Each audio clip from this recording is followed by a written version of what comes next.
We'll give it just a minute to get everybody on their audios. This is a sound check. Everybody, can you hear?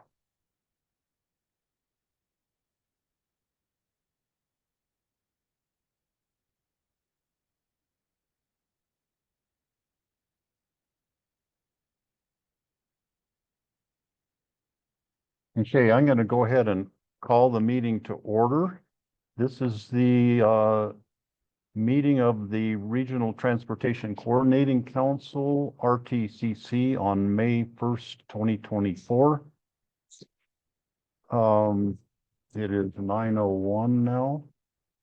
And we're going to do a roll call first to see if we have a quorum here before we do anything else.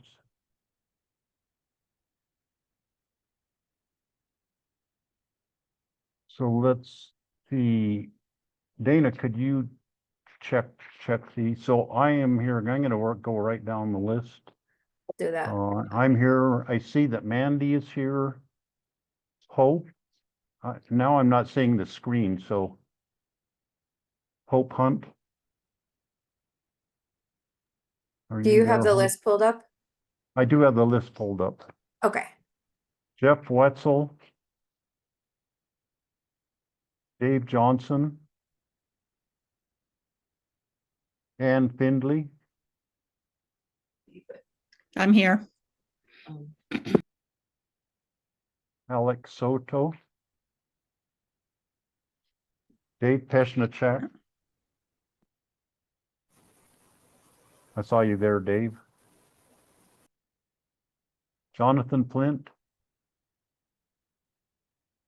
Don Dexter. Megan Birch.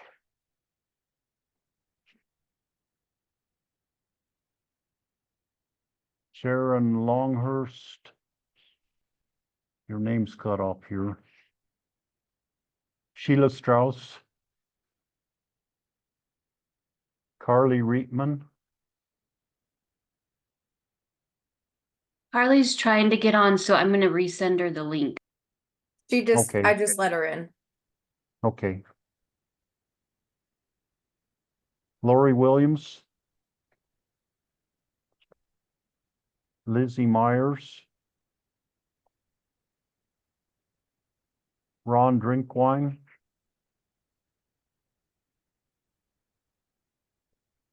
Jeremiah Pedri. Ashley Trujillo.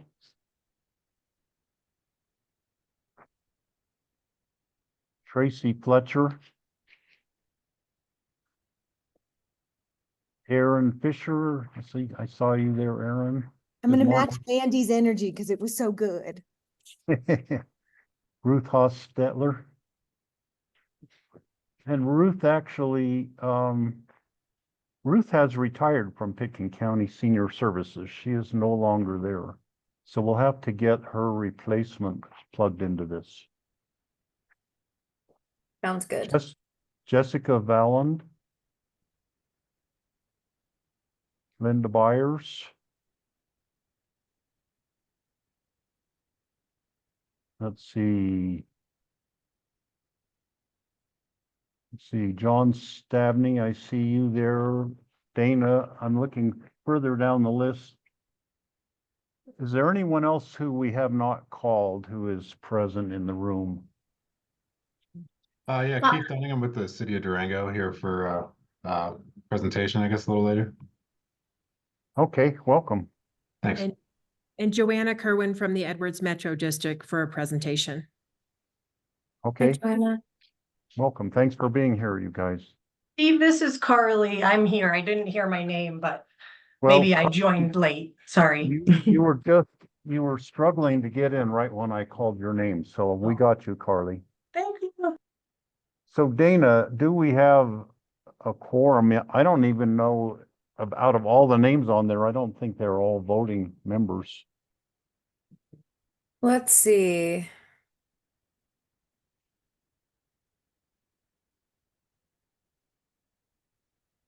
I think we barely do. It looks like there's 12, 15 voting members. Yeah, we're good. Okay, is there any additions to the agenda that anyone can see? I don't believe that there are. Looking at the minutes of the February 2024, does anyone have any additions or corrections to those minutes?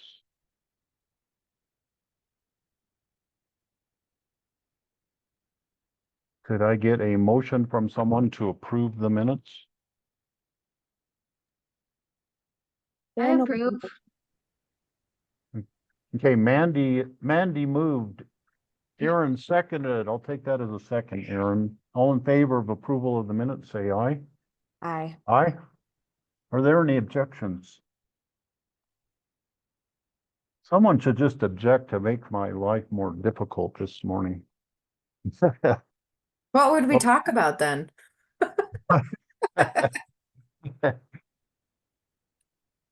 Let's see, next we have partner updates. This is what we used to do at the end of the meeting, and now it's further forward in the agenda.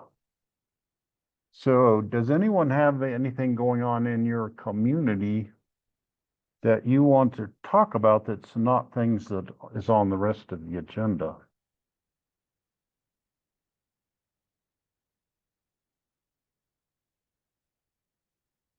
I will talk about something I observed the other day. I was driving to Grand Junction last week, right at the rush hour time. And when I went by, I mean, I'd been in Glenwood. I knew the traffic was really bad in Glenwood during the rush hour. When I got to Newcastle exit off of I-70 and the Silt exit off of I-70, the traffic is backed clear out onto the interstate, trying to get off of the interstate there at those locations. And Dana and I talked about this a little bit, that in Newcastle, they're building a new roundabout that should speed up the flow of the traffic going off. I don't know what the solution would be in Silt, maybe something similar. But I think there's a roundabout that's gonna be built in Silt. It's just a couple years away. yeah, no, and one option CDOT would have would be to do 2 exit lanes like they did in Glenwood when they were doing the Grand Avenue Bridge project. But it just goes to show that most people are driving in their cars and not riding in transit buses, which are available. And that's why I brought the subject up here, that getting around our communities can be difficult at best especially during the rush hour time. It's not just the last quarter mile into Aspen that is a traffic jam. There's traffic jams in Basalt, in Elgeville, and outside Carbondale, Glenwood. Every town has traffic jams during rush hour up here in the Roaring Fork Valley. I think it's similar things in the Eagle Valley, getting off at Eagle and Gypsum, getting off at Frisco off of I-70, the traffic can be backed way up. So I think that points out the importance of, well, the work we do in transit. So I just wanted to talk about that a little bit. Did anyone else think of anything you want to talk about, a partner update at this point? You can bring it back later if you think of something during the meeting. I have a question that I would love transportation providers' input on. So for those of you who don't know me, I run Vintage, the area agency on aging, and we just had our annual evaluation with the State Unit on Aging, which is part of Human Services. And we provide funding to transportation entities. The only transportation folks that we give money to that actually run fleet vehicles is Eagle County. My other 3 transportation providers are nonprofits. So 2 of them are Council of Governments and one of them is Mountain Family Center in Grand County. And I've been doing this job for 10 years. And for 10 years, I've been asking my transportation providers for inspection reports of their vehicles, which is a requirement in our policy and procedure manual. I've been receiving them and they've been fine. They are generally, making sure, and generally they happen before every ride.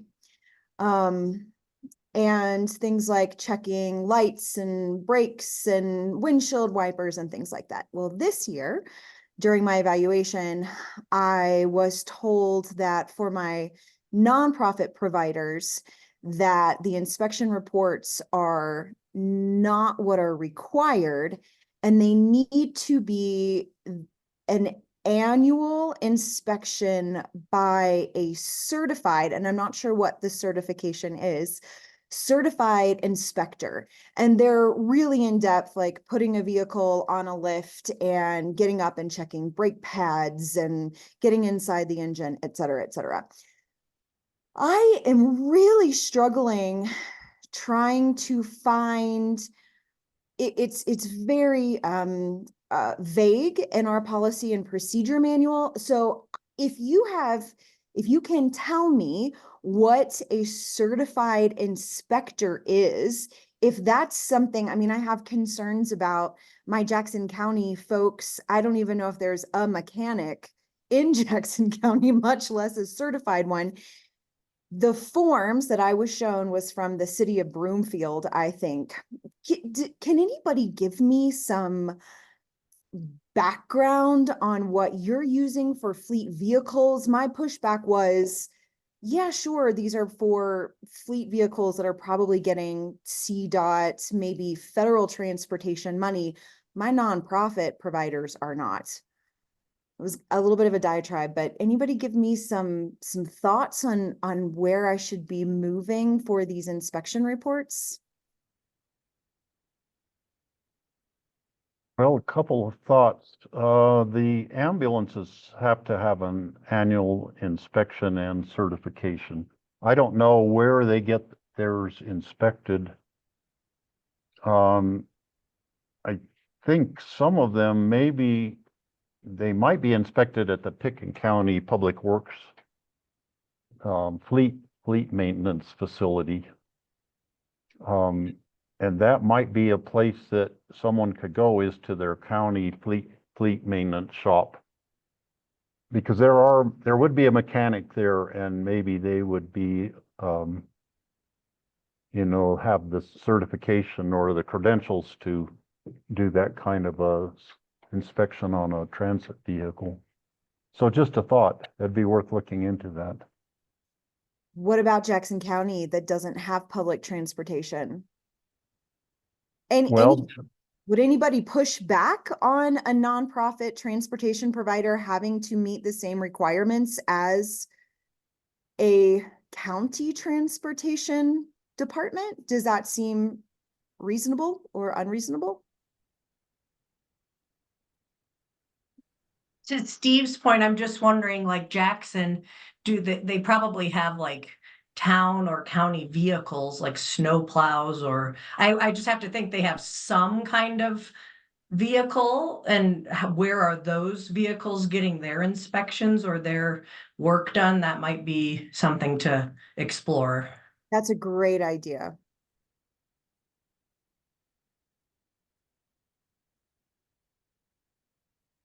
also, it seems it would be an opportunity, maybe they say the Jackson County, whoever does their fleet maintenance there, maybe would have to charge something for their time inspecting the nonprofits thing, which would be fair to do that. But it could save people in Jackson County from having to drive to Steamboat or Kremling or, wherever they'd have to drive somewhere far away. It would be a real convenience to them to save time and mileage. Thank you. That was another thing I was trying to think through. And it's actually a way in Pickens County, we inspect other entities' vehicles. I mean, do maintenance on them and charge those entities for the work we do. It's a way to keep the mechanics busy more of the time. They're all like really good mechanics, and I'm glad people are able to make use of that.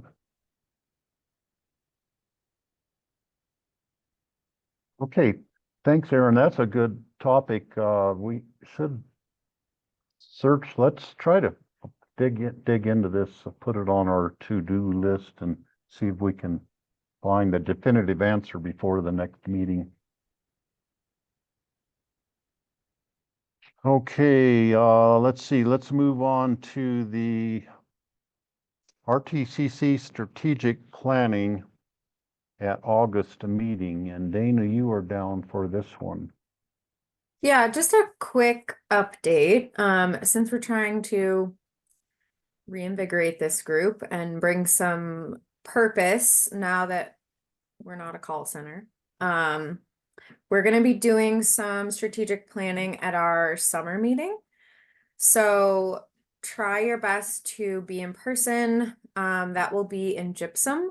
And I believe I already sent the invite out with that physical location. We will have a woman, her name's Meredith Green. She's actually very well versed in rural transportation. She lives in Durango and she comes from a hefty background in Texas as far as transportation work. And she helped to facilitate our IMTPR meeting a couple weeks ago.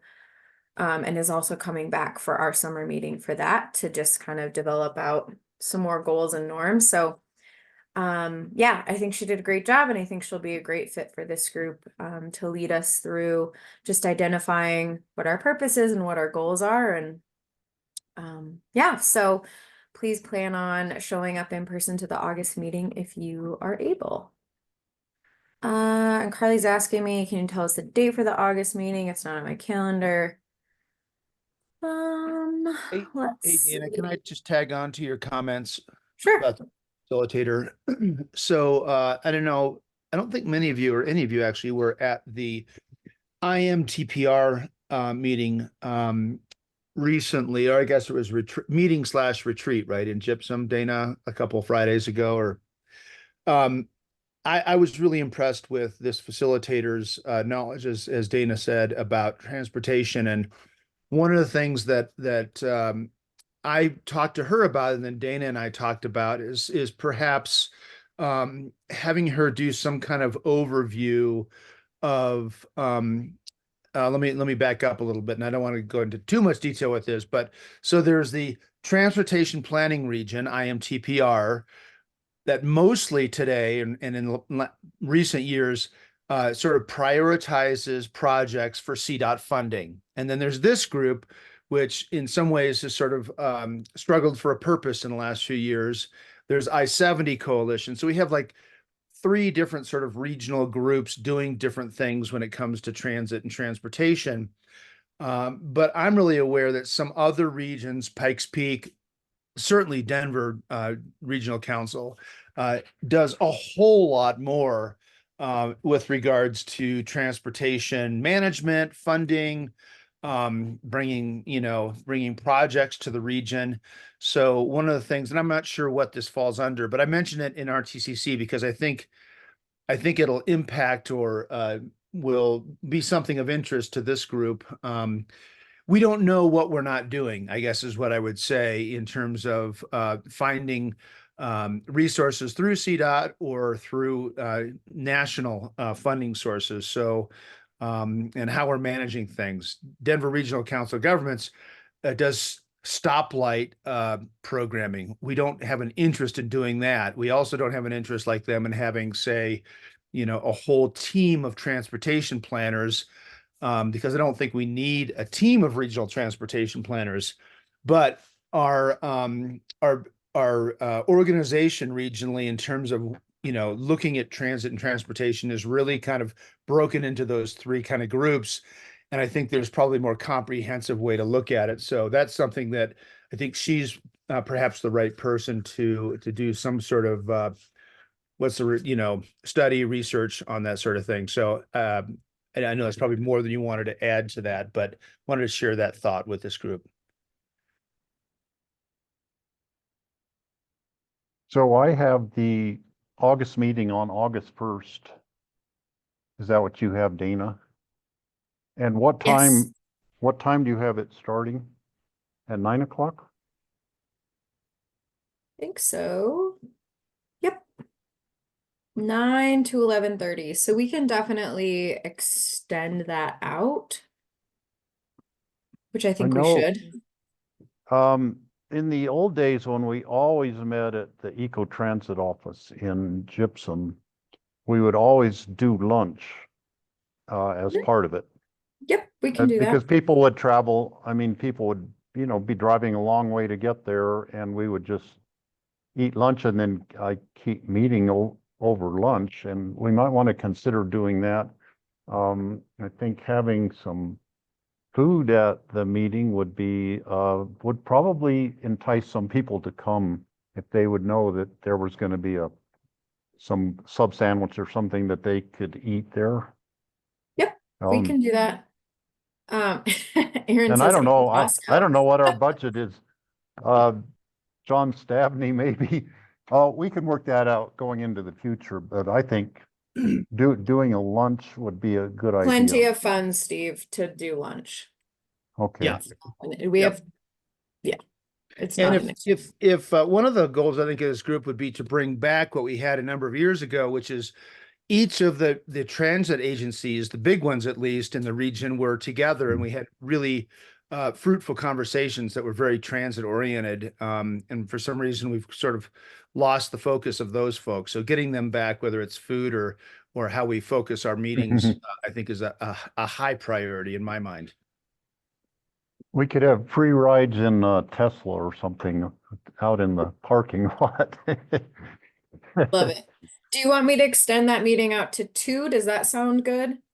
Well, maybe we could start a little later. Maybe we could start at 10 instead of 9, Okay. and then work through lunch and then end whenever we end. That Well, I just might want to be that- mindful of people's time and travel time if they're gonna come and give them like a stop. Mandy, that's a Thursday and we do senior lunches on Thursdays. So I won't be there in person. Carly probably won't either. That's too busy for us. I'm sorry. Mandy. Well, I thought of that too, that it's a senior lunch day, and maybe we want to do it another day. I don't know. We could think of, well, let's talk about it right now.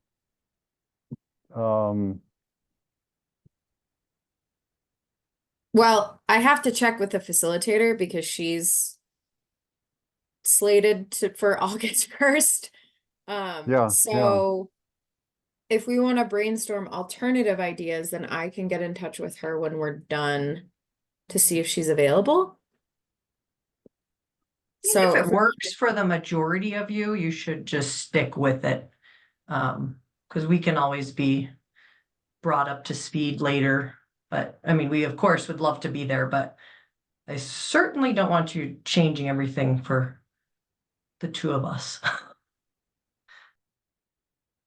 well, it's kind of the same thing that, I mean, Picken County Senior Center has lunch on Thursday also, which that could take a person away from their most likely. So anyhow, Dana and I can talk about this. If anyone has any ideas and wants to send it to me or to Dana, let's at least consider that. But for now, August 1st at 9 or 10 o'clock in Gypsum, and it's not at the Eco Transit anymore. It's at a different facility. it's at our energy program warehouse. They have a giant space there and it's a nice new building. So yeah, still in Gypsum. Okay. Also, if everyone can be thinking ahead of that August, the August meeting, just thinking of strategic planning kind of issues, what aspirations or ideas, or think outside the box, what can we do to, kind of revitalize our RTCC? Okay, anything else on that subject from anyone? I'm a little bit confused. What's the difference between this August RTCC meeting and the one in September that we're having?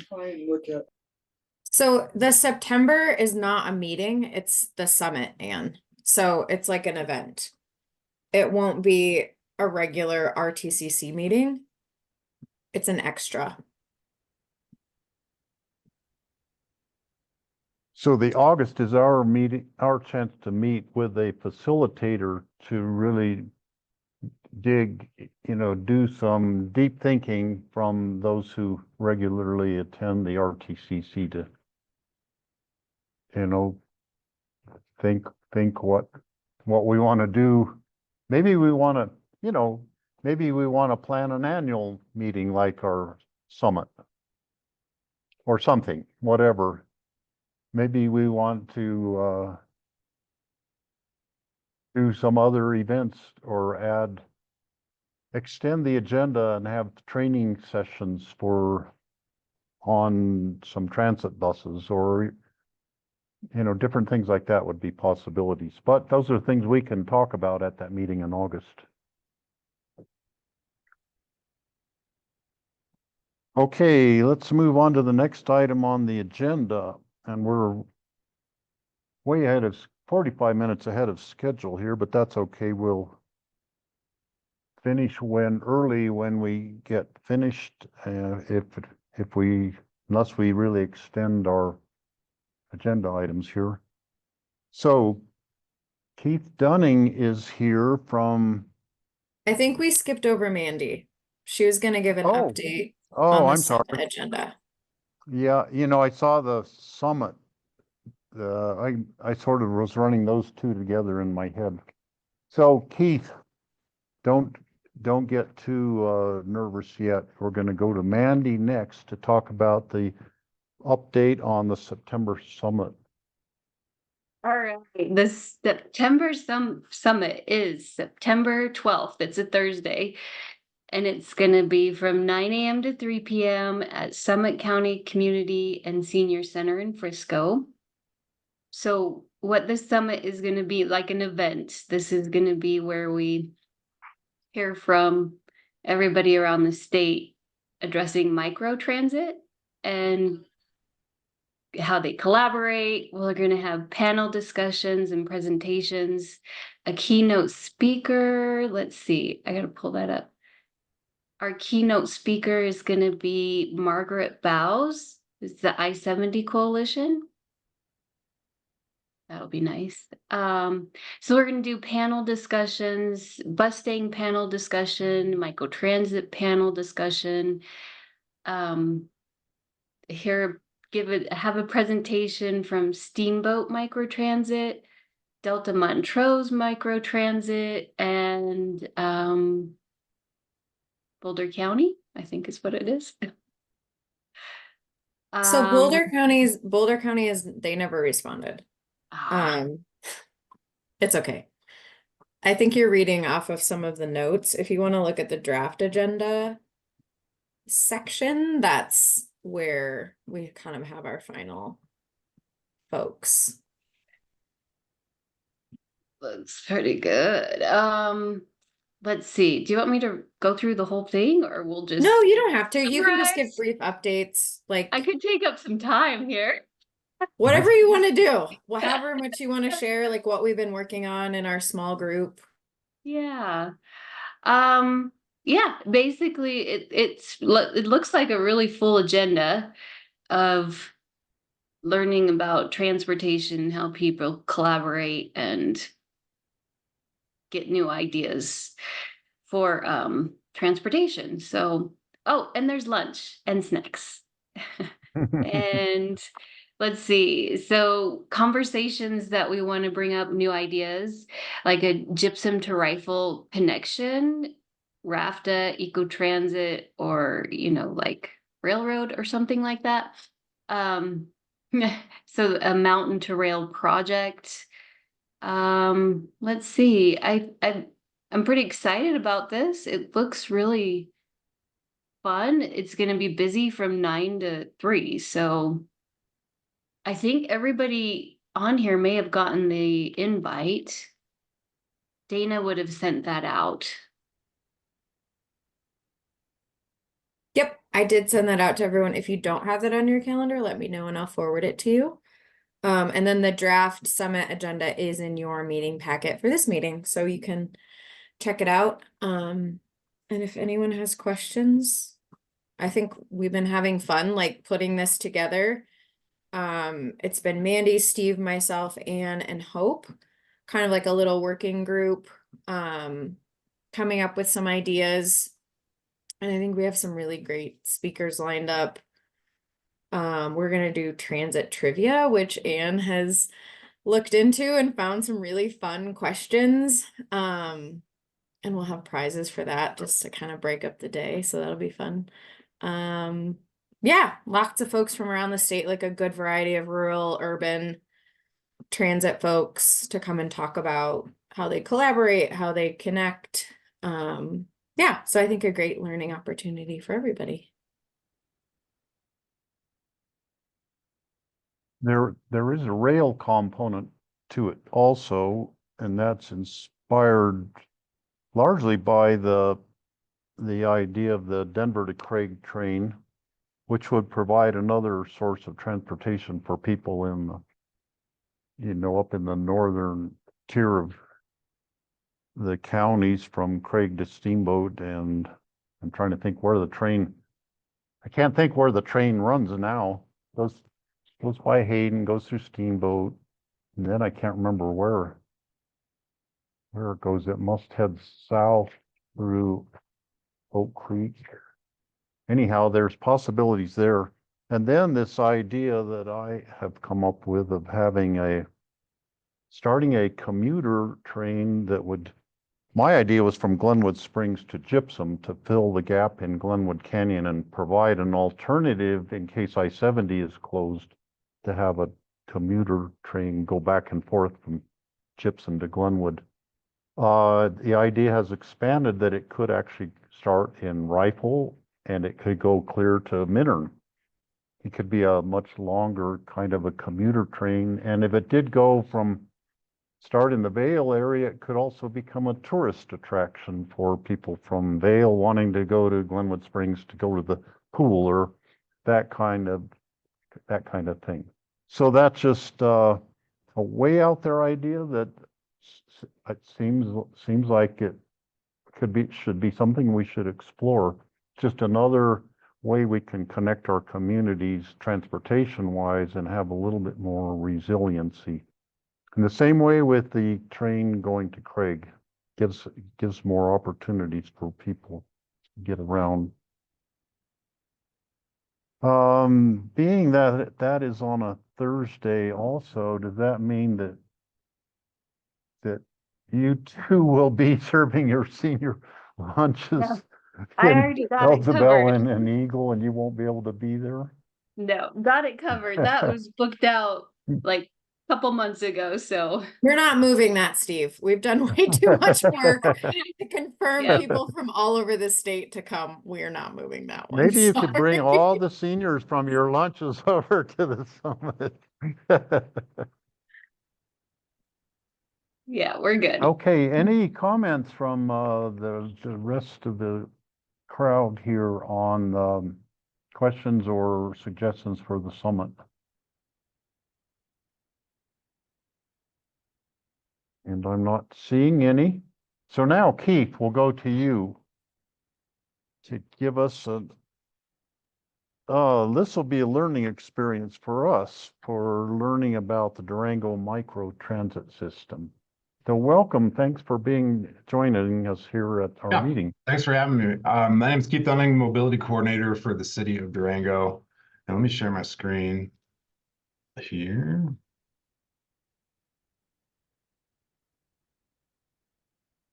Can everybody see this full screen here in a second?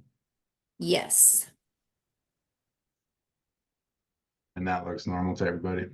Yep, that's large size now. Fantastic. Okay, so we launched a microtransit service in October of last year, October 18th.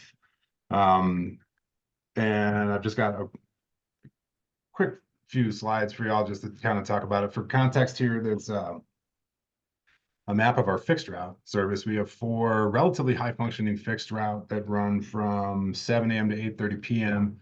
And then at 8:30 p.m. we had no service, and we had a service need in the community after 8:30. So initially the idea for the microtransit was to serve that service gap of like 8 o'clock to midnight.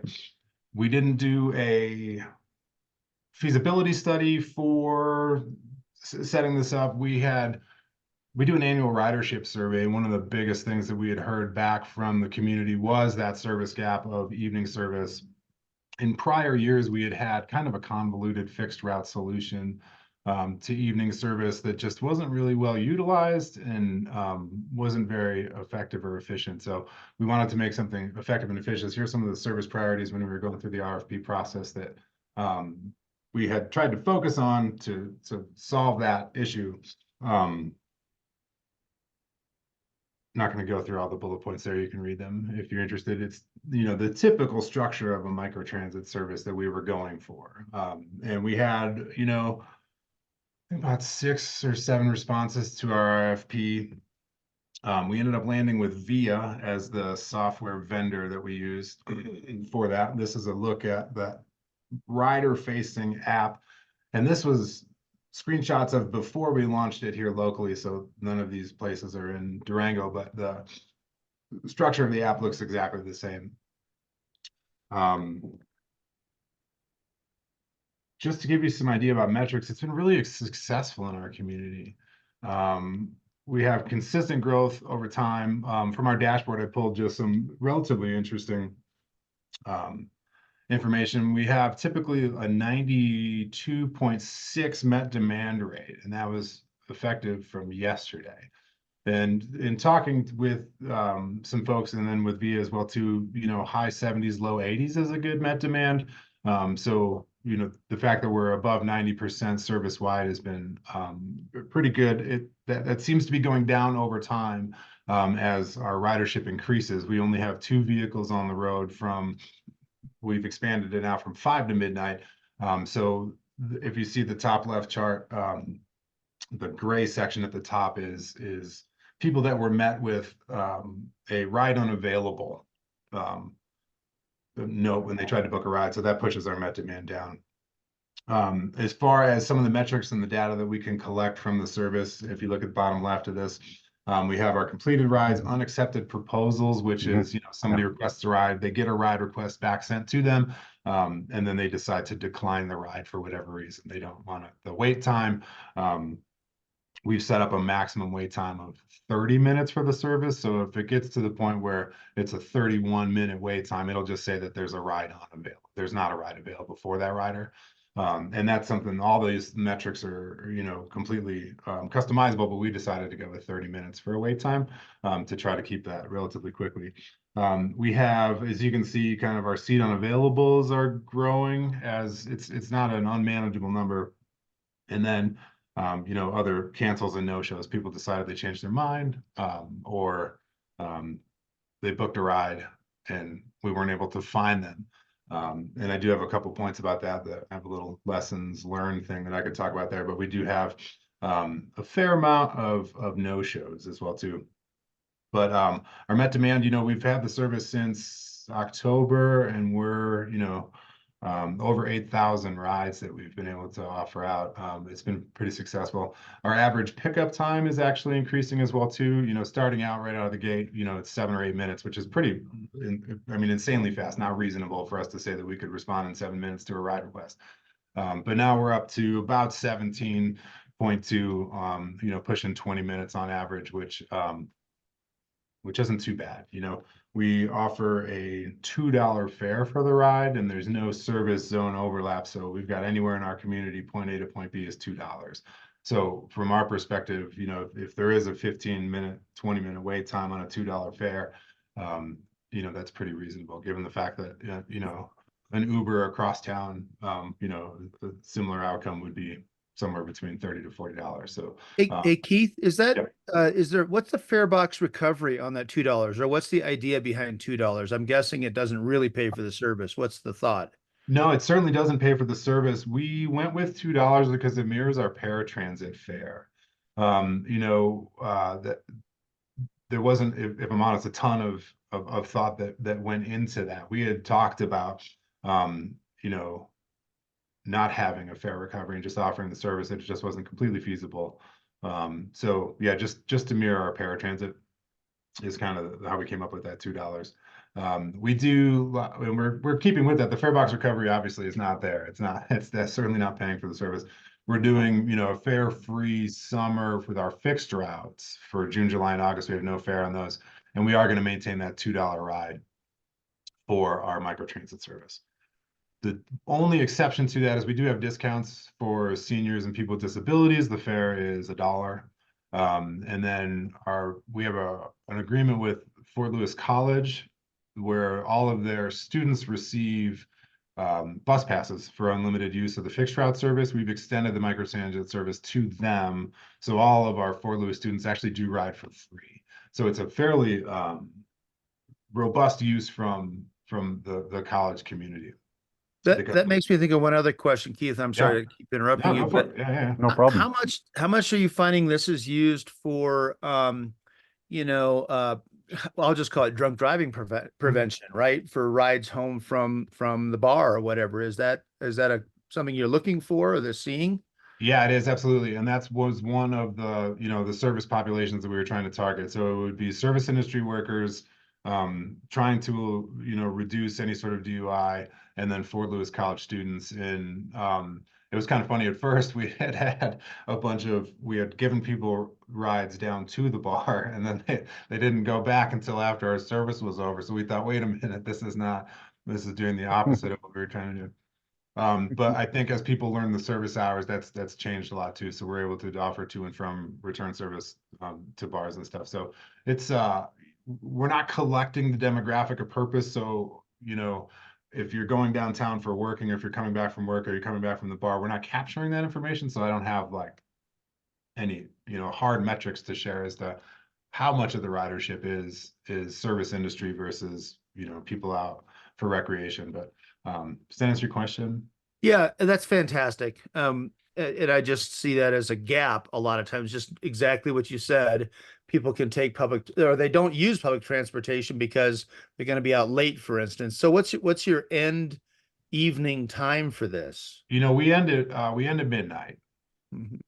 So we're able to capture a fair amount of that traffic. You know, the 12 to 2, we've had that discussion a lot. We have had some requests for service to be expanded out, and we actually expanded it earlier within the day to target more of the student and service worker.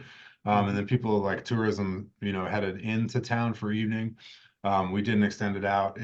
We don't have a dispatcher on staff currently from like about 9 to midnight. So the drivers, which we have a pay differential for them because it's a little bit more of a responsibility. So because we don't have a dispatcher or a lead driver assisting our micro drivers, you know, nothing good happens after midnight. And we didn't, you know, from a safety standpoint, another reason we don't accept cash fares was the safety standpoint as well too. We decided to cap that service at midnight. We do have limited private transportation companies and ride sharing options for people from 12 to 2. So they are able to pursue that route. But, you know, if they want to focus on affordability, they could, you know, maybe head home a little earlier. But, you know, no judgment on what are people doing in their free time. So, but Yeah, thank you. I've got So- go ahead. Did you have something else? No. Oh, well, maybe you should finish your presentation and then I'll ask my questions. Okay, cool. Yeah, I just have a couple more slides here. The community has accepted the service pretty well. You know, our average rating is, you know, 5 being the top of the scale that they ask the ridership to rate. You know, we're basically sitting around, you know, 4.8 to 5 every month for feedback. You know, well, actually, I'll wait to, I have a lessons learned section where I talk about a couple things that we've learned that have, where we have like our 4.8. I could probably tell you the reason why somebody gave us a 1 star that evening. But and not to pass the blame, but it probably had to do with them booking a ride, but I can mention that. And if you look on the right side of this chart, our active riders, so the dark blue is returning riders, and then the light blue is new riders. So you can see that the service is becoming normalized for the people who are using it, and we're starting to get a lot of regular users. Not only did we have a service hour expansion when we did this, we had a service area expansion as well too. Not huge, but we were able to, carve out a larger chunk of a community called Three Springs right outside of town, if y'all are familiar with it. That was a transit desert. So we had some people that worked late night that lived on this county road, and now we're able to serve that entire county road with this service. So they're able to get from downtown all the way out, to the outskirts. And that's been a big part of our ridership as well too. We are starting to we're to the point now where our met demand rate is starting to go down a little bit. We're coming into a busy tourist season, so we're kind of apprehensive to advertise too aggressively so that we don't push those numbers too high and aren't able to capture the demand. We don't want that that met demand to fall too far. A couple things from lessons learned. A few of them are pretty profound. The biggest one for us was when we had started out, we had gone with Wi-Fi connections. So the drivers use tablets and not cell phones for the interface. And we had those connected to basically routers around the buses. And the connectivity between those two, and we've heard this from other agencies too, was our main cause of concern, where I would be getting calls regularly from 8 o'clock to midnight, people trying to figure out why they're offline, why people can't book rides. So we switched, because of the cell service in the area that we're operating, our service area, the cell service is available. So we switched to mobile data connection versus the Wi-Fi, and it's 100% solved that problem. It has been the solution for us to move to mobile data. I couldn't stress that enough, how much of a huge impact operation that made for us to move away from a Wi-Fi connection. It just wasn't working for us. Having admin staff or dispatch available during the launch was paramount. It was way more of a lift than we had thought it was going to be. Drivers familiar, getting familiar with the service, passengers getting familiar with the service. There was just a lot of coordinated that needed to be done, despite the fact that we did pretty intensive training with the admin staff and the drivers prior to launch. There's just some quirky things we had to learn about the software, which I couldn't say enough good things about the software. We're really happy with VIA and what they've provided for us, not to sound like a commercial or something, but so having that admin staff available for troubleshooting is really helpful. We don't accept cash as a fair option for this service. Everybody does need to pay through their app. And what we had found, so we had told the drivers, do not accept cash. And what we found was that some riders would say book a ride for themselves and pay $2. The driver would show up and they would have 6 people that they wanted to get on, and they would just say, hey, here's the rest in cash. So we had to figure out the best way to do that. As part of the compensation for the drivers, we have them, because of the city policy, they can't accept tips. But in essence, I kind of was like, okay, well, you can't accept tips, but we're not going to try to focus on that too much if people are. But all of a sudden we've got fare coming in as cash, and then people are accepting tips. It got a little messy for a second. We had to regroup and say, listen, unfortunately, we just can't accept cash on this service, mainly because a lot of the passengers were just trying to go around the debit or credit card payment option and pay cash, and that's just not what we're trying to do for the service.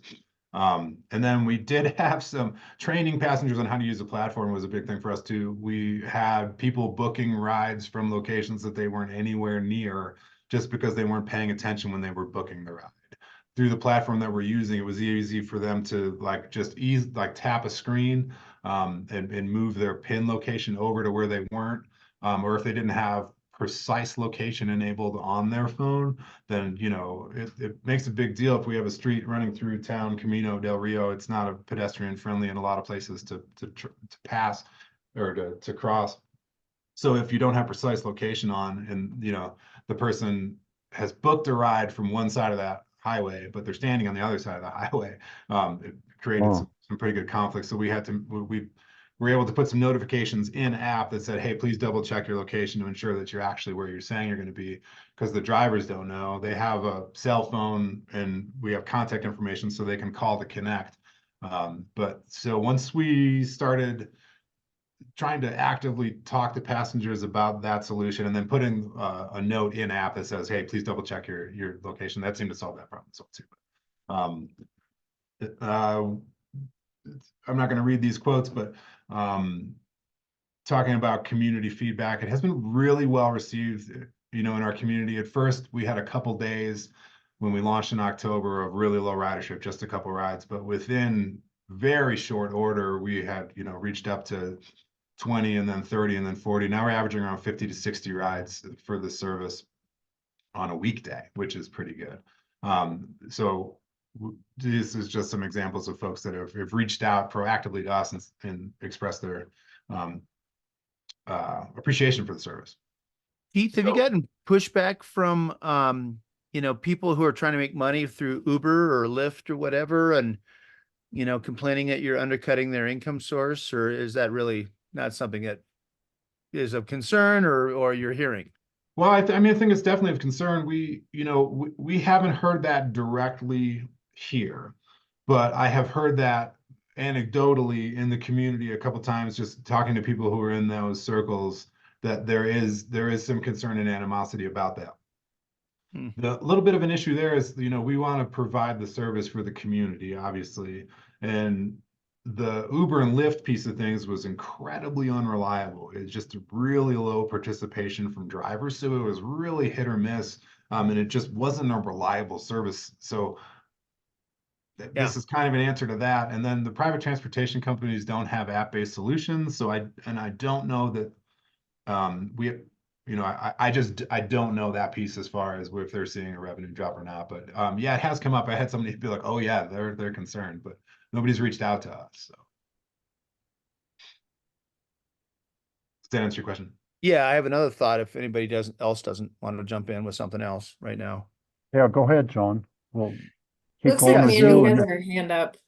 Yeah, go ahead then. I can't see the hands. oh, Mandy, go ahead, Mandy. I just have a question. Do you have very many older adults, like 60 and over, using this service? We don't collect Okay. that demographic data, but we do have payment type for seniors that we could extrapolate that data from, which has been pretty low utilization. However, what we had talked about initially when we were designing the service, and we're having those discussions now, is thinking about a way that we can commingle our paratransit and the on-demand into a single service that would give, during our fixed route hours, priority to senior citizens and people with disabilities, but then still be open for other usage as well too, in which case I would assume that we would have higher utilization. I think there's probably a little bit of a tech barrier there for seniors to get in and use the service. But we could, travel training, I think, would help with that. But currently we don't have great numbers on it. I could see a barrier for the seniors using that app.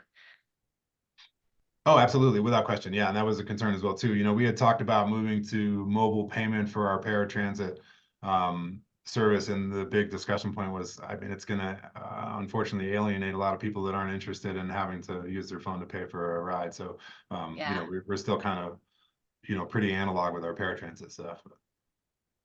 Can people like to that point, can people set up a ride? Like if a senior group wanted to say, hey, we want a post office run at this time of the day, and can you pick up these 3 people in these 3 spots and then go to the post office? I'm just making the post office part up and then come back. Can they do that like through?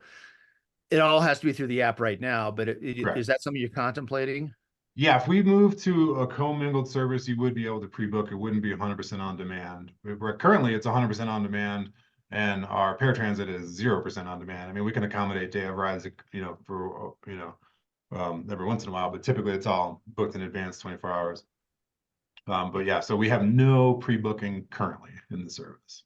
Yeah.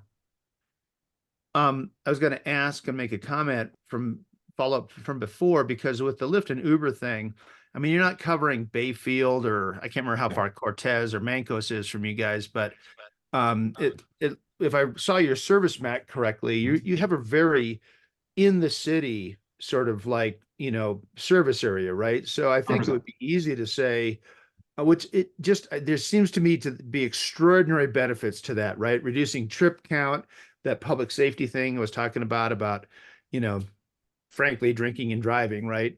And then just getting people around who either can't afford it, don't want a car, or have some reason that they need something. But if you're, I think one thing you could say to those people who want to do Lyft is, hey, I can't remember where your airport is, but I mean, if you want to, there's still a whole market for people that want to go outside of your service area. I'm guessing you guys don't drive, to those other places, right?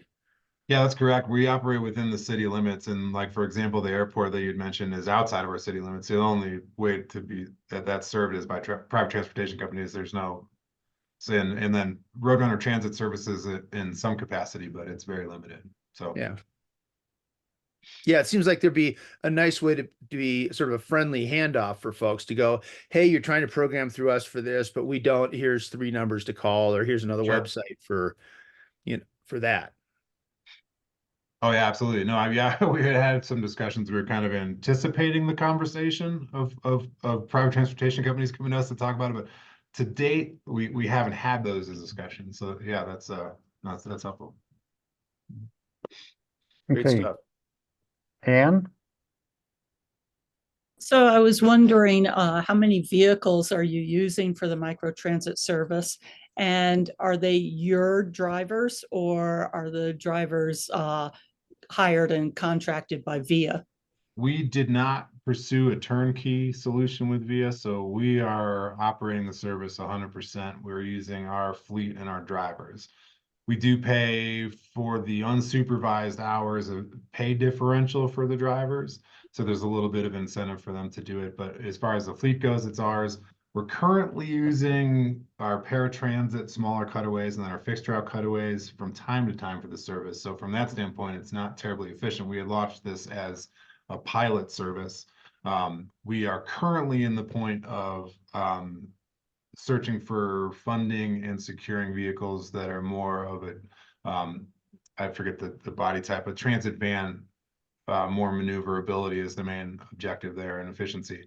So I would say this time next year, I imagine our fleet would be, hopefully we'll have 3 like van style vehicles, I mean, wheelchair accessible, but as opposed to the cutaway. It's just a little silly if we have a 18 passenger cutaway, driving 2 people.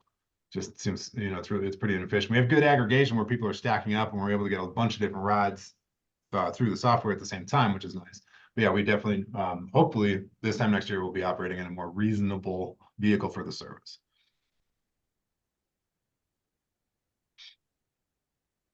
So Keith, in Aspen, there's a downtowner service, which is just a little, like a extended golf cart kind of a thing that hauls people around for free just in the downtown area.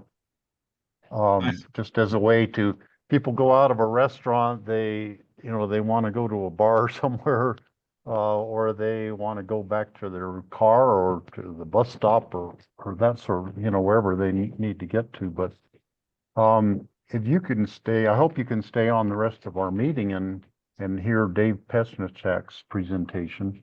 Yeah, I was stick around. I do have one quick question for y'all, if you're willing to answer it. Sure.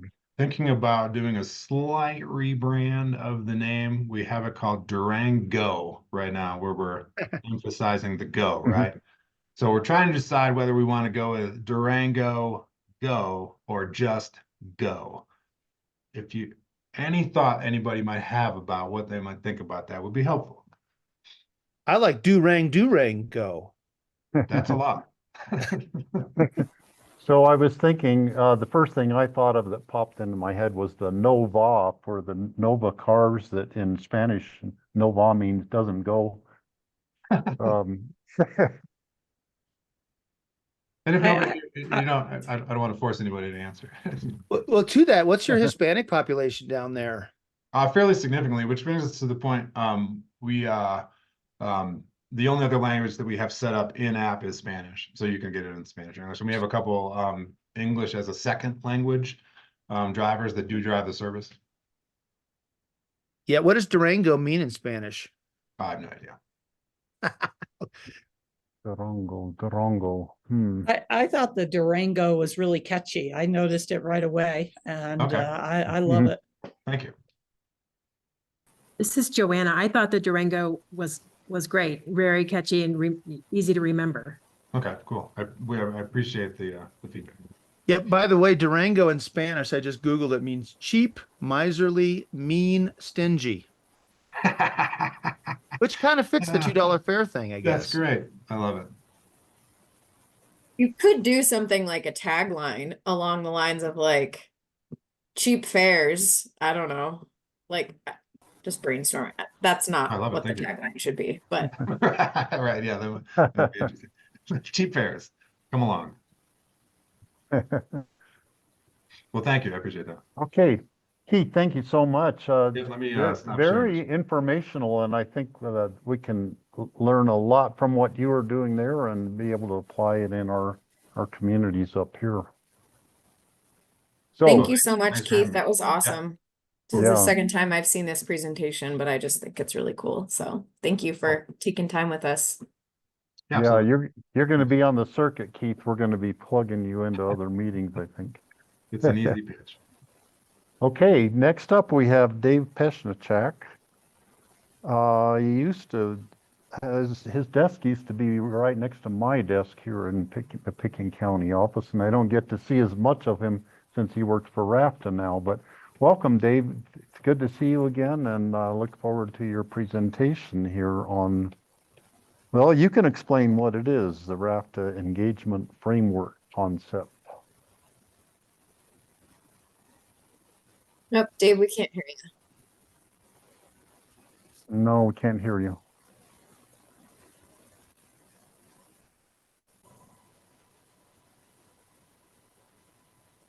Nope.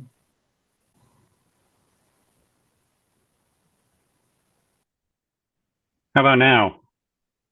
Got it. Hey, Oh, I can't hear you.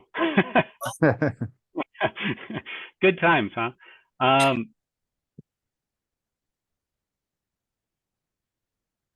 Let's see. Can you hear me now? Yes. yes. All right, and I can hear you. All right, amazing. A win.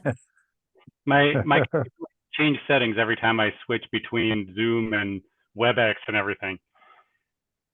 All right, well, thanks for having me today. As Steve said, I used to work for Pickens County. I'm now the mobility coordinator with RAFTA. I'm going to go ahead and see if I can have better luck sharing my screen here. Screen 3.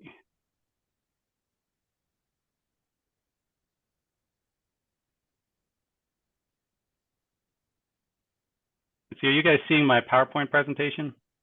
All right, excellent.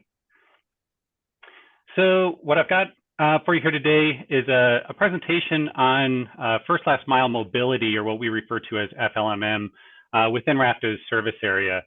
So we've got a number of things going on, but before I get into some of those details, just an overview for some of you who may not be familiar with RAFTA and the services that we offer. We have clearly transit is our core service. So we provide fixed route transit services to our member jurisdictions, which include Aspen, Snowmass Village, Basalt, Carbondale, Glenwood Springs, Newcastle, Eagle County, and Pickens County. We also provide fixed route transit services to some non-members, which includes the town of Silt, city of Rifle, and some areas in unincorporated Garfield County. Also part of our core services is actually our trail system. So this, we have had rail-banked corridor between Glenwood Springs and Aspen since our founding, even before we were RAFTA, when we were the Railroad Holding Authority. So this is a 42-mile corridor. This is currently developed with a trail. However, because it is rail-banked, we do have the ability to co-locate transit options within that corridor in the future. We haven't done that to date, but that is part of the vision for that corridor. So looking at first last mile mobility, I believe everybody here knows what that is, but just real quick. So what we're talking about is that first mile. So from the origin of a trip to fixed route transit, and then from transit to that destination. So that first mile of the trip and that last mile of the trip. And then through the presentation here, I'm looking to cover what we offer in terms of circulator service, our bike share, microtransit, FLMM seed funding, or first last mile mobility seed funding, and then what we're looking at in terms of long-term engagement on the RAFTA side. So for circulator services, we currently only offer one service. That's in the town of Carbondale. This was launched in 2014 as a part of the establishment of our bus rapid transit system along the Highway 82 corridor. So we put this in place in order to better connect the Carbondale Park and Ride with town, but this does circulate through town on a fixed route. It's free to riders, and what it did for BRT is it really kept that high frequency efficient trip up and down the Highway 82 corridor as efficient as possible, and not requiring those buses to come all the way through Carbondale, which is slightly off the Highway 82 route. And then with bike share has expanded very rapidly over the last few years, primarily because we had a 2018 property tax measure that passed that really implemented what we refer to as our Destination 2040 plan. And as a part of that Destination 2040, it identified bike share as being an important, critical component to our first last mile infrastructure throughout the Roaring Fork Valley. So we engaged in a regional bike share and first last mile plan in 2021 and 2022. And as an outgrowth from that plan, we partnered with our local nonprofit, WeCycle, to establish our bike share system throughout the Roaring Fork and possibly into the Colorado River valleys in the future. So as a part of that and funded through the 2018 property tax measure and the organization that was established through the regional bike share and first last mile plan, we launched a system in 2023 in Carbondale. We also had an expansion in Aspen, Basalt, Eagle County. And in 2024, we'll have an expansion in Pitkin County. 2025, we'll have a significant expansion in bike share in Snowmass Village. And in 2026, we're looking at a system launch in Glenwood Springs. So organizationally, and this came from the recommendation from the regional bike share plan, the way we set this up is we have a memorandum of understanding between each of our member jurisdictions in RAFTA. This is for bike share, and this primarily identifies our cost sharing and what our relationship looks like. And at the same time, we also have a service operating agreement, or SOA, between RAFTA and WeCycle, and that's looking at the expansion schedule and those performance metrics that we expect WeCycle as our vendor to live up to as this grows.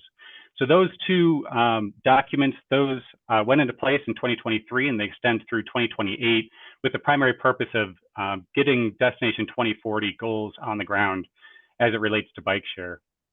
But the overall cost of bike share is shared between the jurisdictions, WeCycle and RAFTA.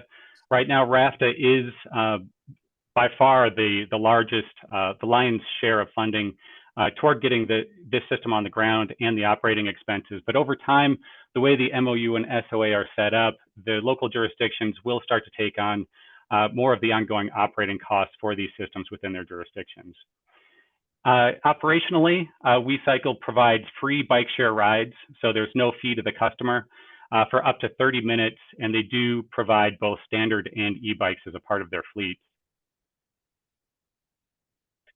And then onto microtransit, there was a great presentation that we had earlier from Durango. We have some similar services happening here in the Roaring Fork Valley. So Aspen, as Steve mentioned earlier, they have a system, they've got the most mature microtransit system within the Roaring Fork Valley. They have a system that's contracted with Downtowner to provide that service. And that service is a free on-demand service within the city, but it doesn't correspond directly to the city limits. It's more within the downtown area of the city. Basalt has a free in-town on-demand service that's launched in 2022. They're also contracted with the Downtowner as a part of a 3-year pilot. So their financing structure, they're set up in a way where the town of Basalt covers 50% of the cost, and RAFTA covers 50% of the cost through our First Last Mile grant program, which I'll talk about here on the next slide. And then Carbondale is setting up a system that's very similar to the town of Basalt, and that'll be launching here this summer. Also, again, they're contracting with the downtowner, and the cost is being covered 50% by the town, 50% by Rafta through the grant program, and will also be free to the rider. Snowmass is doing something a little bit different from what we've seen in the Roaring Fork Valley, but it actually sounds like it's pretty similar to what Durango is doing. So they have also partnered with Downtowner, but they've only partnered with them for the app services. So for that customer service interface. And then the drivers and vehicles are being provided by the village shuttle. So their existing shuttle system and drivers are actually doing the pickups and drop-offs. But they've moved to an app-based system provided by Downtowner. And that is launching, actually, if it hasn't launched already, it'll be launching here very soon. And looking at our FLMM seed funding, so this is First Last Mile Mobility grant program. This is also an outgrowth of our 2021-2022 Bike Share and First Last Mile study. And this is intended to be seed funding, so for up to 3 years of operation. So this is what Town of Carbondale and Town of Basalt are using for their microtransit services to get them launched and for their pilots. The funds, as I mentioned, they can be used for operations. They can also be used for infrastructure, but we're currently not allowing those funds to be used for design, engineering, or planning projects. So it's just for operations and infrastructure at this point. And only RAFTA member jurisdictions are able to apply and utilize those funds. In terms of establishing that fund for the grant program, we've done it through by allocating 10% of our budget surplus for each year and putting it into this fund. Currently, we've got a balance that's been between $5 million and $7 million annually to be able to grant out. But I think, as you can imagine, any fund that's coming from budget surpluses can vary widely. And we've had some pretty good past few years with COVID relief funding coming through, but that's coming to an end. And the economy's been very good. So it'll be interesting to see what this fund looks like if the economy doesn't continue to chug along as it has. But this, since 2022, when this was established, it's funded bike share capital improvements, trails, complete streets, as well as microtransit operations. And then looking into the future and our lessons learned. So over the past few years, actually getting bike share on the ground and implementing Destination 2040 on the bike share front and getting our First Last Mile Mobility Grant Program going, we've had a few lessons learned. One of them from microtransit as it's expanded quickly is we found that it can actually take more than 3 years to establish a system and identify local funding. So our initial thinking was we provide 3 years. If it's successful, the local jurisdiction can hopefully find local funding to provide that service, and we wouldn't need to continue to provide FLMM grant funding. What we're finding is that it takes longer and that we may want to stay engaged longer than the 3 years in order to ensure that viability and longevity of the program. We've also found that regional coordination is very important. And again, this kind of goes back to the way we've seen microtransit sprouting up through the valley, and particularly coordination on the customer interface and branding front. So we're actually going through an effort now trying to decide on a common regional name for our microtransit services. And so similar to what it sounds like Durango is doing, it is deciding on a name with 7 or 8 jurisdictions is challenging, but we're trying to get there. And I think we're starting to narrow that down. But I think that that regional coordination is very important whenever you're looking at providing a service where people are moving between jurisdictions.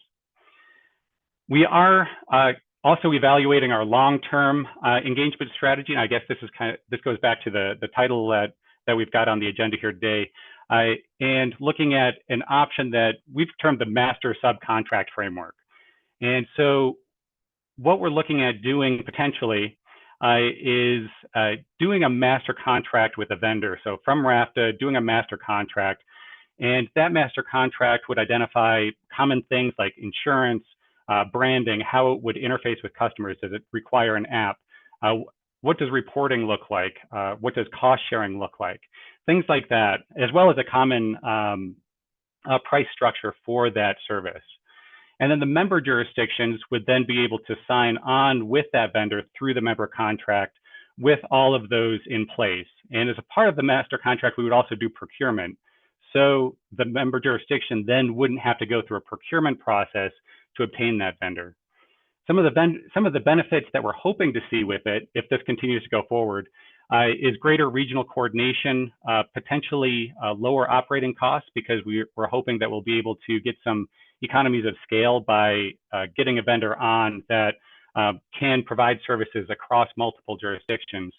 Lower barriers of entry for the member jurisdictions, giving jurisdictions agency whether to participate or not. So one system that we know, van pool in one jurisdiction may work in that location, but it may not work in another. So giving the jurisdictions that agency whether to participate in that program or not is also a benefit that we see.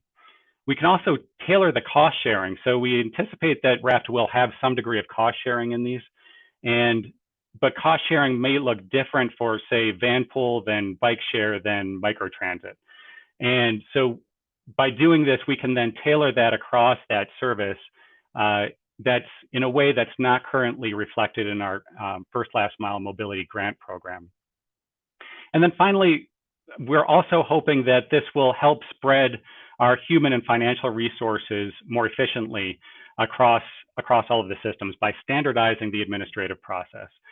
So by lowering that administrative burden, we're hoping that we can actually get more programs on the ground with fewer people and fewer staff hours, both on RAFTA's end and on the local jurisdictions end. So our goal is really to get these programs on the ground and not really run a bureaucratic system across the board. So those are the goals that we're trying to accomplish. We'll see if this actually moves forward. This is all very conceptual right now.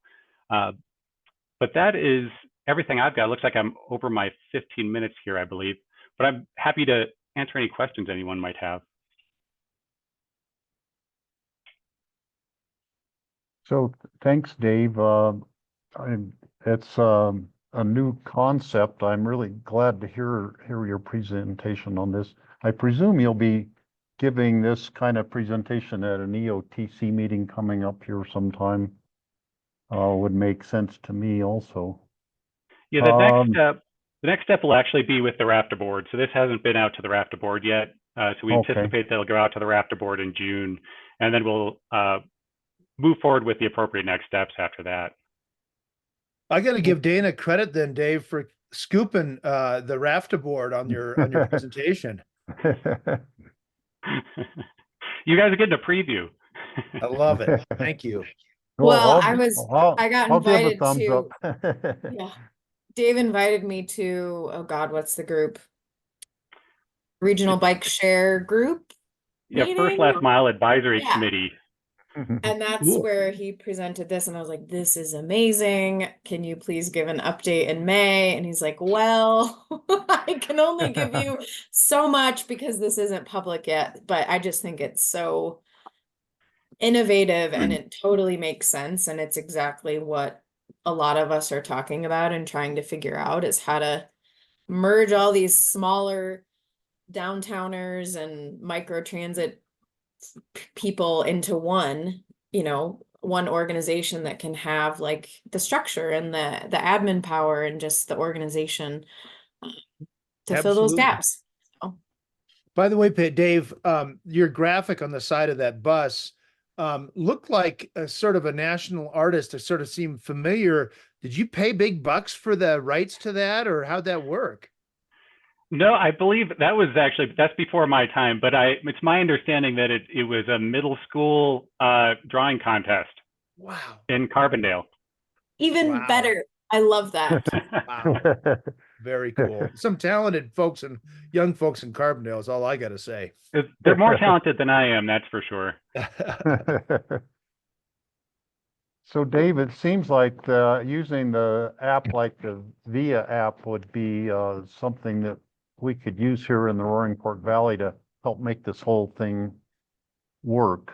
That will be the glue that holds it together as I see it, because there are so many different ways for people to get around, and you want to figure out the most efficient one. And in my mind, I'm always doing that in my mind, like, figuring out, well, when's my local bus gonna come along? What's my best way to get there? Should I ride my bike? Should I drive my car to the bus stop? Or, all that stuff.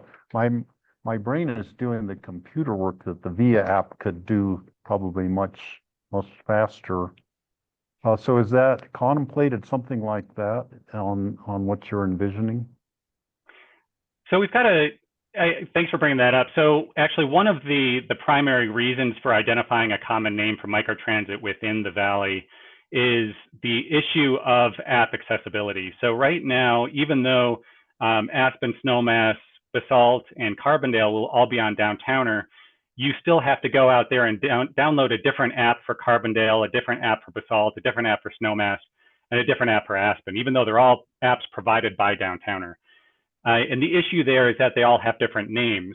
So the primary goal on my end for determining a common name for the microtransit is to be able to combine them all into one app. So someone traveling between Carbondale and Aspen only has one app, and whether they want to take the Downtowner on the Aspen side or on the Carbondale side.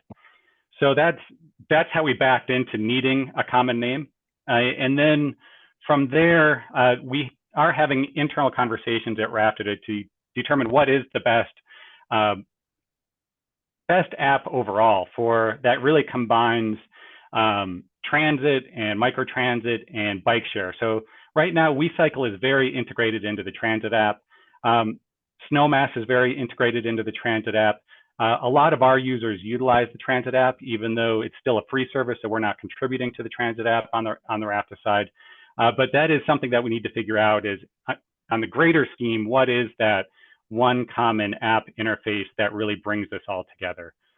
So that would be the next step. We're trying to work with the lower hanging fruit now with the microtransit, and then moving into that later on.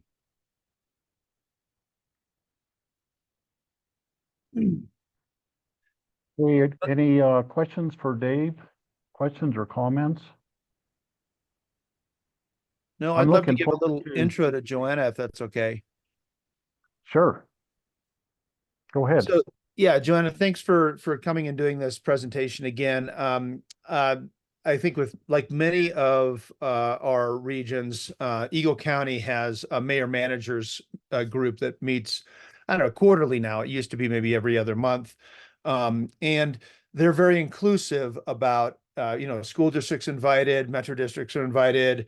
And Joanna, you might explain a little bit about Edwards Metro, how that's a little, you're an odd duck in a way, right? Of sort of a combination of different things, but I think really important. So if you would comment on that, but a couple things struck me in that mayor managers meeting when this presentation was made. One, I wanted to give a shout out to that Eagle County Does mayor manager meetings. And I've been saying Roaring Fork needs something like this for years. So just putting that out there for some of you. But one was the homework that was done with this seems so grassroots and wonderful. You found a need in, locally, sort of you could have just stopped with your neighborhood, right? And here's a problem in my neighborhood and gone and said, I want to fix for this one spot. But I was really impressed at how you said, well, I don't know how that came about. Maybe you can say a little bit about that. Ended up doing sort of, not really a region, but and maybe you can talk about how you came about what parts you did. Highway 6, I guess, became the main focus for like, hey, let me show you a bunch of places where this is an issue. And I just thought the photographs and the work of this was really, I know it's not a polished PowerPoint kind of thing, but it's really powerful to see the places and see people at them and see why there's an issue.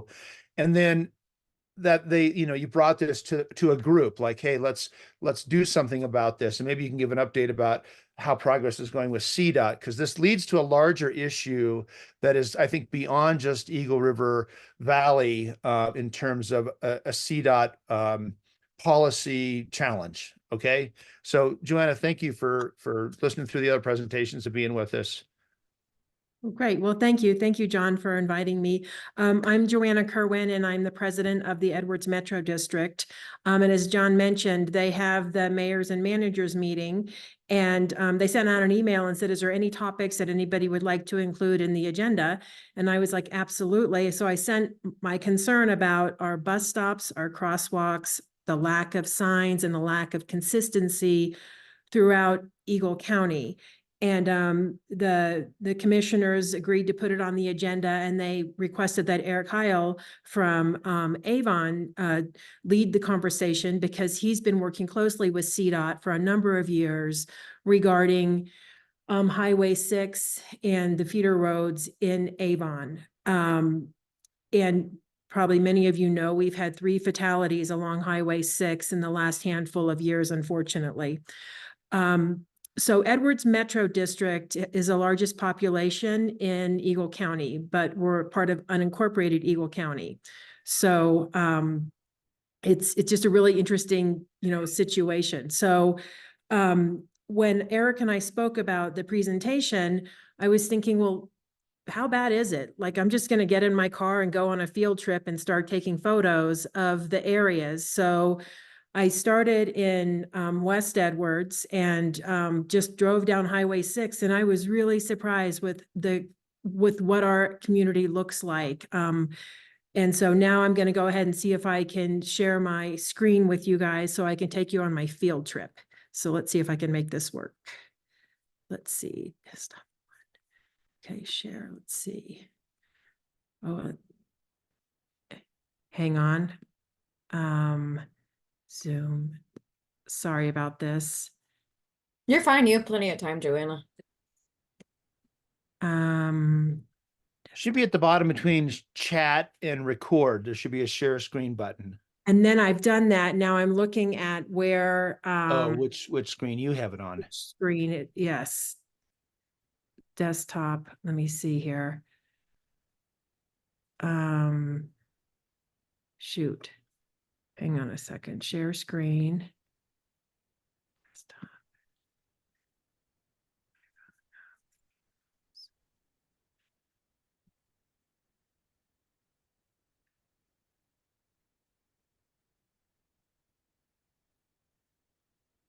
Oh, I can't believe I'm not able to do this. Let's see. Do you want to send it to me, Joanna, and I can share the screen for you? You know what, Dana, I sent you the movie. Can you load that? The movie. Let's see. In the email. Let me see.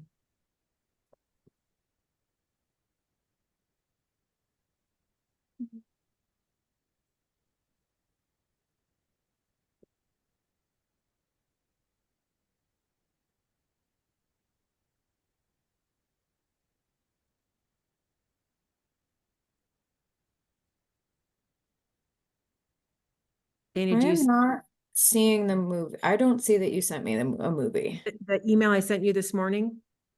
Hmm.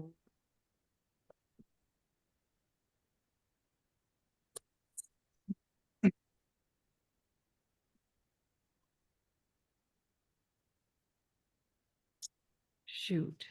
There was not an attachment in what you sent me. Let me send it again. Hang on a second. I apologize about It's this. okay.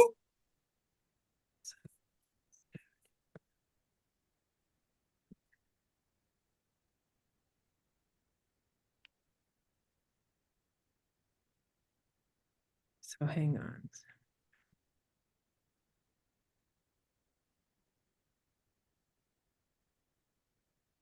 Okay, this should do it.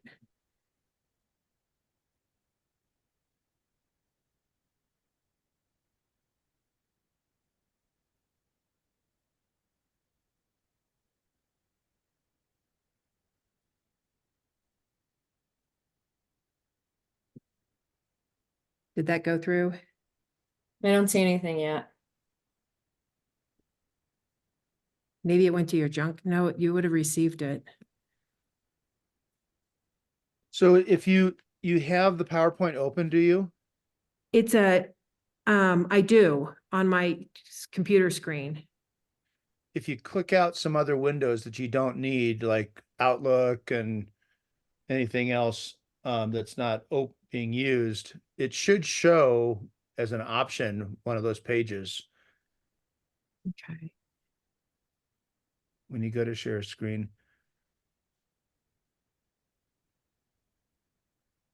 Oh, desktop. Let's see. Share. There Oh, you go. you There got you it? go. Okay, great. Thank you. All right. Sorry about that delay. All good. No, all you're good. totally fine. And I still don't have the video, so it might be just really big. Okay, great. Well, I'll just go through the slideshow. So, this is in Eagle, and these photos were taken on March 29th.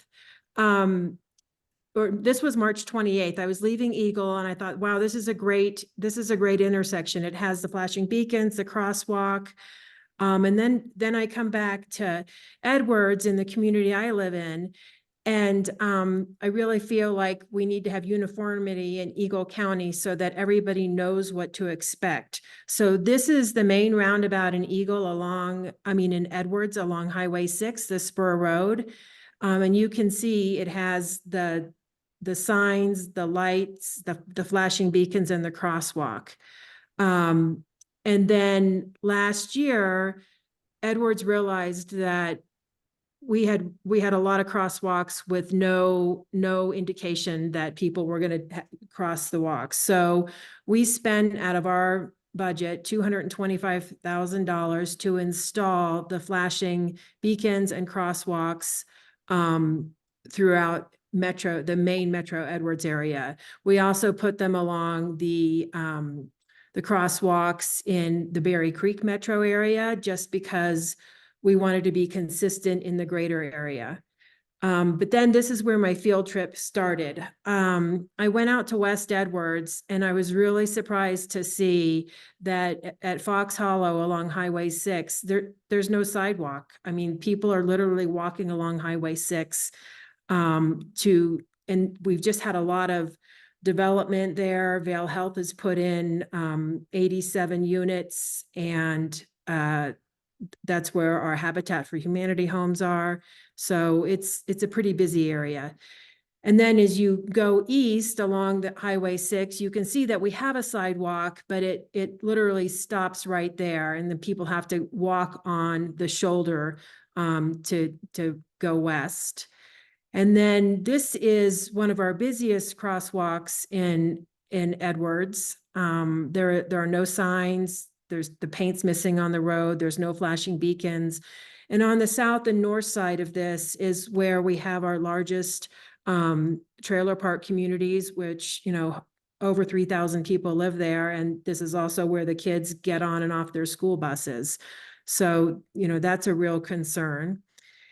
And then this is just right in the core of Edwards, where it's across from the Riverwalk, which is our main shopping area. And we have a bus stop with no signs. And unfortunately, the pedestrians cross Highway 6 right there. And it's not a crosswalk, but that is where the pedestrians run across the across the highway. And then just going down to the next street at Bull Run, we have a bus stop, again, no signs, no flashing beacons, no sidewalk. And then moving down east on Highway 6, we have a bus stop with no sidewalk, no signs, no crosswalk. And then again, this is in Edwards, and it's just amazing to me that we have a road that is 3 or 4 lanes wide here. And I don't know how people get across the street except for running. And then now we're coming past Arrowhead going towards Avon. And then there's a bus stop again it's just a bus stop with no support for pedestrians. And then across the street, you have the same thing. There's the bus stop with no support for pedestrians. And then this is coming into Avon. We did have a fatality here a couple of years ago. You can see this is, a lot of employee and workforce housing on the north side of the highway. And there's the pedestrian. And these were not staged photos. I was literally just driving down the highway. And then the pedestrian is still walking across the road looking at his phone.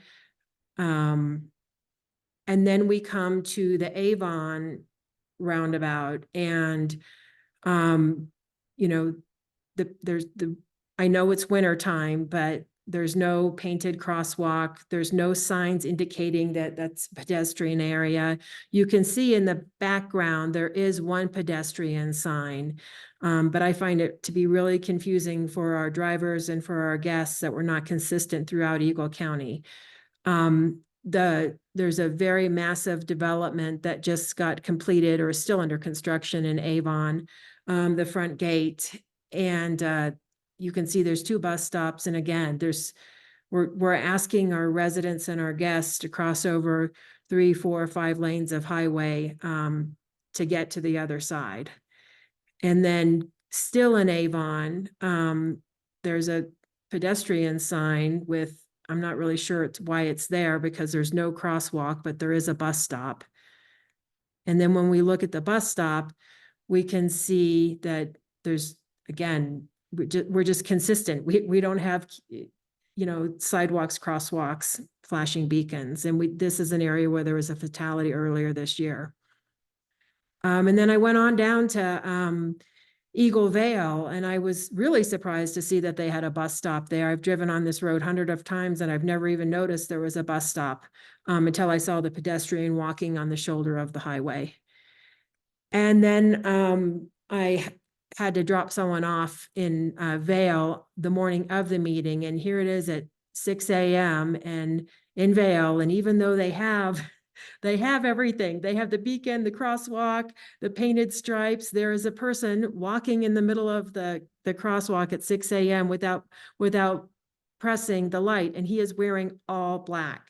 So, as we move through this as a community, hopefully we're going to have a campaign on, press the button, so, and then luckily, somebody did press the button, and you can see to the left of the flashing beacon, there is the person in all black, which is really hard to see.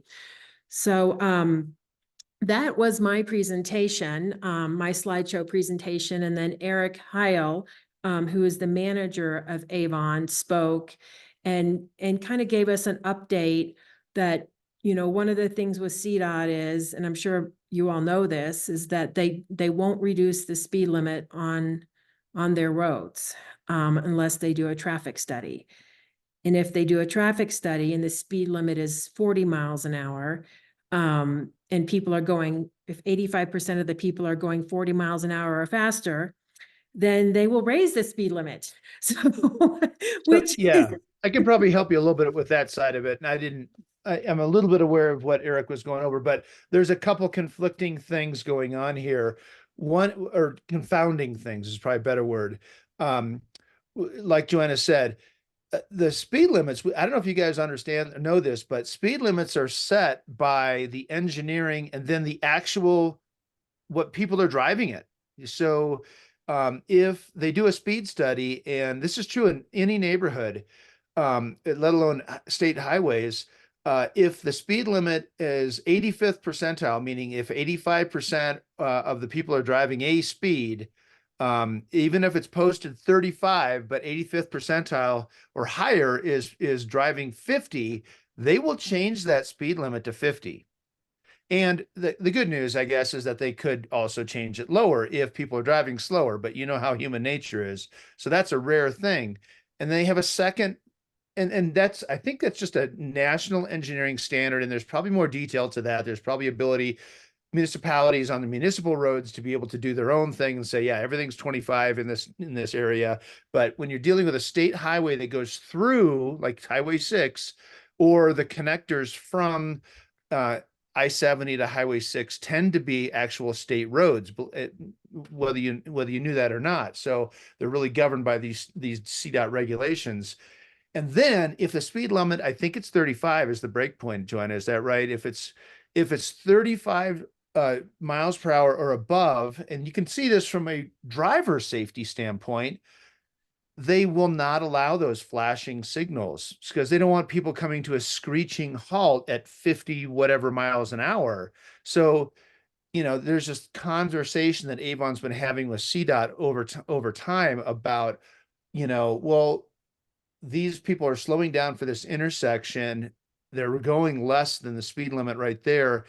which is more important? And then some of the places, and it's hard, maybe at some point, if you have to, we'd add some maps and whatnot to it, right? But some of these are just in the middle of a straightaway, like the Arrowhead ones. So it's unlikely CDOT's going to say, oh, sure, go ahead and put the flashing light signals there. So just to fill in a little bit for Eric on this, they are talking about, and I'm not sure what the legislation would be, but maybe enabling there be some sort of exception to go on.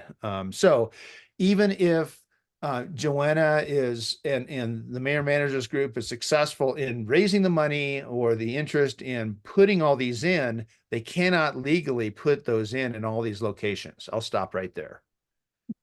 That is a great summary, yes. And that's just really surprising to me. I think most people did not know that CDOT controls the speed limits.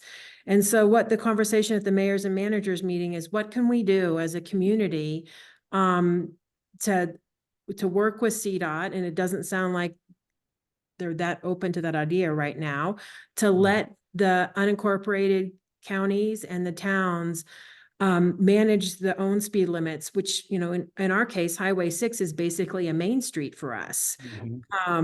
So Eric and the town and the Eagle County are looking at working towards getting something done, working with CDOT, or maybe it has to go higher, so that throughout the whole state, we can manage our own speed limits.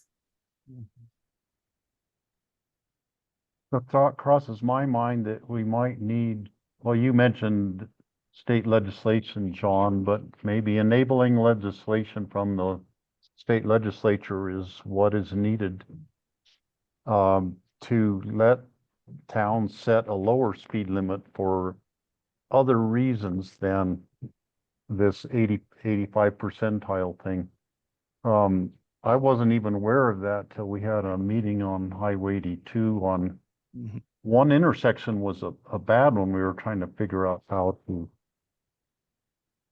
to make it safer for cars to get across there. There aren't even any pedestrians going across there, but the speed limit on the highway is 55. There are cars going 75. Everybody's going at least 65. I'm sure they're going to raise the speed limit to 65, but to make that intersection safer, it should be 45. So it just is, it doesn't make sense in terms of the CDOT rule on determining the speed limit. So I'm to the point of suggesting a roundabout there as a traffic calming device just to slow people down to go through the roundabout. So then it would be a safe. That is one solution. And anyhow, I think so there's maybe what Avon and Eric Heil at Avon are really good about leading on this kind of thing. He is an attorney in addition to being town manager. So he's helped with a lot of writing of legislation and whatnot, or I don't know if this is an administrative thing or a legislative thing, but you know, it occurs to me as I look around our region, almost every one of our municipalities, and I'll just count Edwards in this case as a quasi municipality, has a state road that comes through it. So I know from Gunnison, I know from Kremling, and places like that, and Winter Park area, that they struggle with, you know, the main street, as you put it, is a state highway. How do you, and then interacting, we see that for every access permit and just general pedestrian connectivity is a real challenge. And CDOT's come a long ways from where they were 20 years ago or 15 years ago of just saying, hell no, we manage the highways. Don't tell us what to do about pedestrian stuff. You know, things like if you've seen parking in those marked bike lanes, they forbade that for a long time. And now you see those marked in places like Kremling and Gunnison and whatnot. So I think it might be, I don't know if it's on point with mobility or not, but you know, we could, I think at some point have a summit, a meeting and invite some CDOT people, but lead up to it by asking communities, hey, what are your challenges with pedestrian management and how it interacts with state, you know, state policy. So it probably moves a little from our transit people to our engineers, right, in a little different group, but it's a really challenging area that I see this being attacked sort of in individual places, not comprehensively.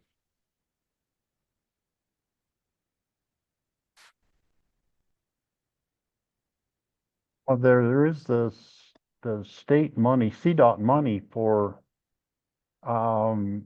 it's for doing infrastructure projects to improve pedestrian safety in rural areas. I can't remember the exact Safe routes title to of that. school. Yeah.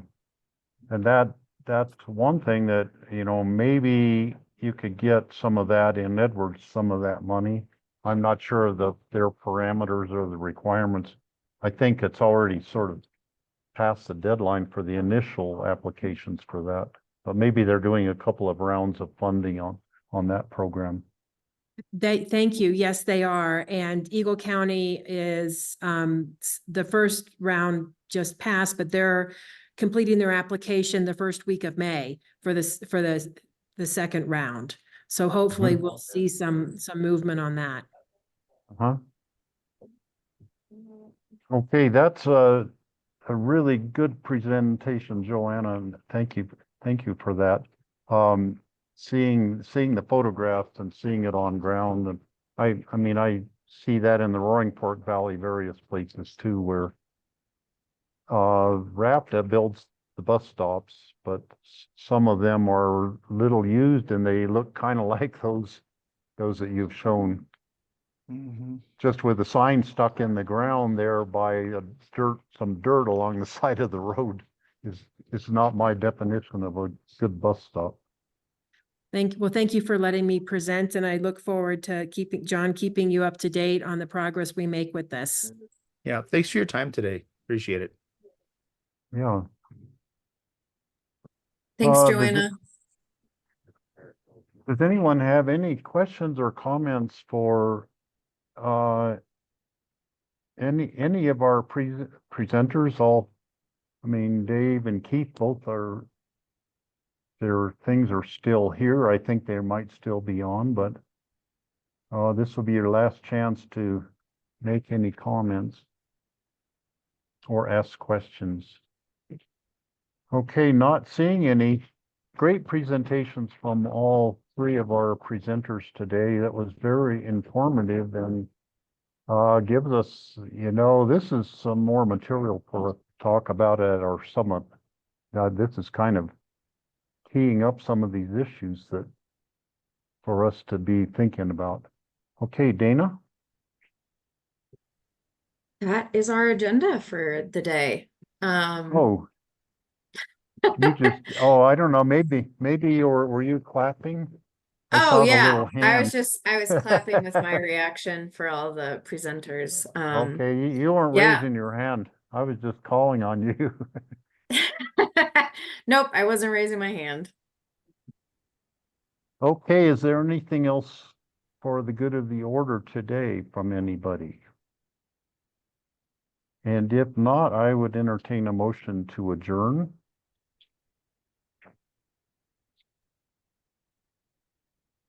Somebody? I second that motion. Mandy, okay, Mandy moved to adjourn our meeting. Is there a second? All in favor of adjourning, say aye. Aye. Is there Aye. anybody opposed? Okay, we'll see you all on August 1st, if not sooner. Mandy, I will come down and eat lunch with you someday. Sounds Thanks, good. everybody. Thanks, everybody. Have a great day. Okay.